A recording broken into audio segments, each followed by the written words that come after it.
celebrates. Centered wide open. Goal. Championship. Edina. Centers on front. Scores. He scores. Matamida.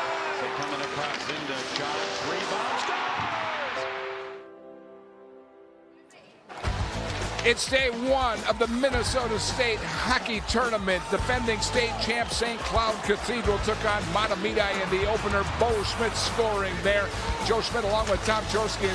Good start for Cathedral. Oh, it was. But it was a great matchup. Matamida has nothing to hang their heads about. They fought hard, but the St. Cloud Crusaders, really their top guys performed well today. And they are 3-0 winners. In the second game, it was Orono against Northfield. Orono, without their top scorer, had no problem scoring goals against Northfield. No, the Spartans put together a very strong game. They were physical, they were skilled, and they were good defensively, and they were opportunists. It was an 8-2 win for Orono, the number 6 seed over the number 3 seed. Coming up tonight, we have a doubleheader. We lead it off with Hibbing, Chisholm against Laverne, the number 1 seed taking on the number 8 seed. As we go to the brackets, you can see we've had one mini upset already with 6-seeded Orono moving on. Tonight we've got a 1 against 8, and the nightcap tonight, Northern Lakes against East Grand Forks. Welcome to the XL Energy Center. You can feel the energy in the building because it is the legendary Boys State Hockey Tournament. Tom Chorski, 11 years in the NHL, a former Mr. Hockey. And Tom, we've got some new teams in the tournament this year, 11 new teams between A and AA. That's good for hockey. And I think you speak to the energy in the building. Some of that is because some teams are back here, and it's been a while for the Hibbing Blue Jackets, and a lot of fans rolling in. Very excited for them to be here. And later on tonight, we got Northern Lakes, which has only been here one other time, and East Grand Forks, been a year or so since they've been here. So you got Hibbing, who is the 4th-rated team in the state with single A and double A. Played a very tough schedule. They had a very, very tough sectional. They actually beat Hermantown, one of the teams you normally see here on this night. And they're up against Laverne, which did not exactly play the toughest schedule. Let's first talk about Hibbing. Yeah, so Hibbing has been coming for a long time. They won a Pee-wee championship in the state, and they won a Bantam state championship. 9 of their top forwards are underclassmen, only 1 senior. They've got a couple seniors on the 4th line, and then their defensive core is underclassmen too. So they're young, but they're experienced, and they won some big games up in Amsoil Arena before getting here. You know, they've watched Hermantown. This is a shot of Hibbing getting ready to take the ice. They've watched Hermantown play in this tournament all these last few years. What are their thoughts as they're getting ready to take this ice? Well, this group has been together for a while, and I'm sure they've been banding together and sticking together for this moment. And so they couldn't be more excited, and obviously the whole town is down here behind them. That is Rex Wally, the senior goalie, a lot on his shoulders. You know, Hibbing, you mentioned they'd been away for a while, but here they hit the ice. They have a history. They have 11 players who have come out of this program who have played in the National Hockey League. That's a lot of pride. Oh, yeah, the range, right? We've always heard about it and talked about it. It's a hockey hotbed, and I'm glad they're back here to represent it. And Laverne, they're a team with 22 wins, a 22-4-2 win. Kind of a wild card because maybe they haven't played the best competition, but they can score goals. Yeah, and I'll be honest, I haven't watched them play, but I do know when you score a lot of points, then you believe that you can score a lot of points as a forward or offensive player. And they've got some guys that have put up a lot of numbers down in southern Minnesota. So it's going to be interesting to see if this lower seed team can show up and put up put some offense up against Hibbing. And these teams right now, they play a little more sophisticated game than maybe you played when you were playing hockey. Yeah, it's really interesting. We get on Zoom calls with the coaches before the tournament, and to a man, all these staffs are very, intellectual how they approach the game. They've got systems, neutral zone, forecheck, penalty kill, power play, and they're so well versed in talking about how they teach it. And they've scouted these teams. They know each other well. Well, let's get to know these teams a little bit better. Our first game here tonight, and let's head down to Jim Carroll, our PA announcer, to meet the players. Good evening, hockey fans, and welcome to the 81st Annual Minnesota State High School League Boys Hockey Tournament. Our third Class A quarterfinal features the champions of Section 3 with a record of 22-4-2, the Laverne Cardinals. Against the champions of Section 7 with a record of 19-9, the Hibbing Chisholm Blue Jackets. Before we meet the teams, let's meet the Hibbing Chisholm cheerleaders. Kenzie Buss, Hanley Oritz, Jenna Gabardi, Izzy Zika, Maisie Inazota, and Veda Friend. Now let's meet the teams. We'll begin with the Cardinals. Junior defenseman number 2, Jackson Lace. Sophomore defense number 4, Ben Hartquist. Junior forward number 5, Zeke Fromm. Junior forward number 6, Blake Sauer. Senior forward number 7, Alex Schlosser. Junior forward number 8, Landon Lace. Sophomore defenseman number 9, Maddox Miller. Senior defenseman number 10, Lake Miller. Sophomore forward number 12, Colton Hallbrick. Senior forward number 13, Blake Bork. Senior forward number 14, Levi Gunnerman. Senior defenseman number 16, Sage Wiesman. Sophomore defenseman number 19, Trenton Lass. Senior forward number 20, Marcus Ortherms. Junior forward number 21, Maddox Tamagala. Sophomore forward number 22, Will Bergman. Sophomore defenseman number 24, Jackson Van Manen. Junior forward number 26, Jude Hoven. Junior goalie number 30, Xander Remy. And junior goalie number 40, Gavin Hoven.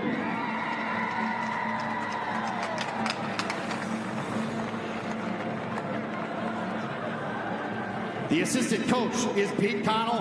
Head coach, Tony Sandbolt.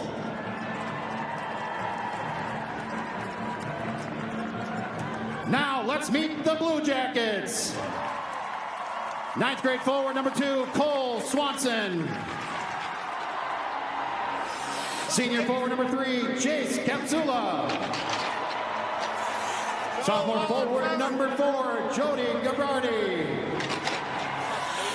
Junior forward number 5, Isaiah Hildenbrand. Junior defenseman number 6, Ethan Sunball. Junior forward number 8, Tate Swanson. Junior forward number 12, Benny Galley. Junior forward number 13, Blake Riccio. Senior forward number 14, Aiden Jerkovich. Junior forward number 17, Tyler Rotzi. Junior forward number 18, Hunter Gustafson. Junior forward number 19, Kellen Elsner. Sophomore defenseman number 21, Dylan Vessel. Junior defenseman number 24, Landon Krimovich. Junior defenseman number 26, Mason McDonald. Sophomore defenseman number 28, Jackson Strukel. Senior goalie number 30, Rex Wally. Junior goalie number 31, Gavin Lampier. Sophomore forward number 37, Miko Husko. 9th grade defenseman number 40, Whitaker Rewerts.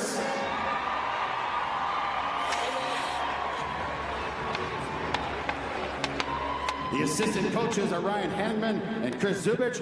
Head coach is Aaron Jamnik.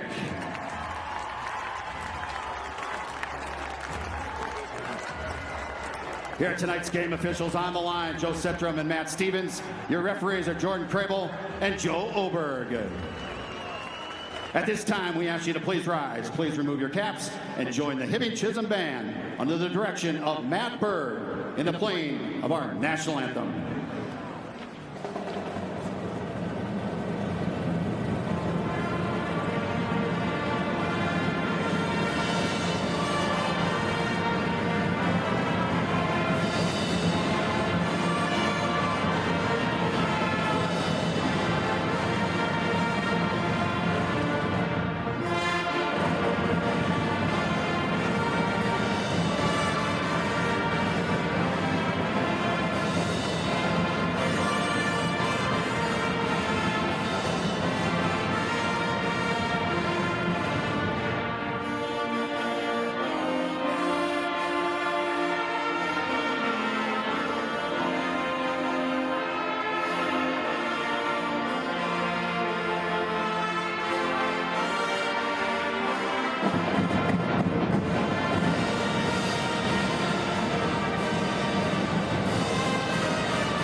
Well, this day is just flying by. Already game number 3 as we get set for Laverne and Hibbing Chisholm. Welcome back up to the booth, the Al Shaver broadcast booth. Let's welcome to the State High School Hockey Tournament booth, Kevin Gord, state champion, backstop the Burnsville team back in 1985, 40 years ago. That's the depressing part. Great memories, though, Jim, and such a special time for these young guys to come here. And what an intriguing matchup we have. The 1 seed against the 8 seed. Imagine if you're Hibbing, having to get through Hermantown and Cloquet just to punch your ticket to St. Paul. Both those teams would have been favored to win a state tournament if they got here, and now you've got Laverne. Yeah, they're top heavy. They've got a power play clicking at 43%. They've scored 9 goals in a hockey game 9 different times this year. Can they create enough space and time to let those guys with the offensive juices going to keep up with a team that clearly Hibbing is favored in this hockey game? Should be fun to watch. And it's no mystery, it's no surprise that Laverne is playing a team from Section 7. This is the 4th time that they have been in the state tournament, and they play the Section 7 team each of those 4 times now. 3 Hermantown, and now here with Hibbing as their opponent. So it's fun. Exciting. Let's take a look at the goaltenders. We got, of course, Hibbing Chisholm in the corner there. They're getting excited. Let's take a look at the goaltenders. First of all, Kevin, let's take a look at Laverne starting goaltenders being brought to you by Holiday Station Stores, part of the Circle K family. Yeah, right away you notice he's a lefty. Right catch. You don't see that very often in the game of hockey. We did have one for Montemita this afternoon. This is the guy that can create the magic for an upset. He's athletic. Watching him play, he can move. He's a butterfly goalie. He'll have to beat another really good goalie, a captain on the other side for Hibbing, Rex Wally. He's been brilliant all year. Got a chance to watch him up close on Hockey Day, Minnesota. They nearly beat AA Power Eden Prairie, and he was a big reason why they were in that hockey game. All right, Hibbing in the white uniforms, and Laverne in the sharp red and the white. Here we go, quarterfinal number 3 underway from the XL Energy Center, the 81st State High School Hockey Tournament. And the Cardinals quickly steer it in, and it's pushed away there by Wally in the corner there for Max Domagalis. 73 points. He'll touch the puck a lot today. Yeah, this top line very dynamic for Laverne. I wonder how they can match up, because Hibbing plays a physical and fast game. Can Laverne get to the open space? Jackson Strukel is the defenseman here for the Blue Jackets, here for the first time since 2011. Worked around in the corner. Joey Gabardi, a sophomore, centering that top line. Gabardi and Kamsala also trying to poke at it. Ends up back at neutral. And reset here for the Blue Jackets, then knocked out. Yeah, you saw Hibbing on that forecheck, Jim. Really aggressive with the physical play. They're going to try that all evening. Comes back out to neutral. Dumped in Miller. And here's Hibbing trying to clear it up. Reworks, but that was off a leg. And Laverne doing a good job there, pushing Hibbing back to their zone a bit. Staying in their lanes, creating some turnovers. That's how they have to live in this hockey game. Tate Swanson comes wide to the middle, forces his way, and he scores! What a drive to the net by Tate Swanson. 1-0.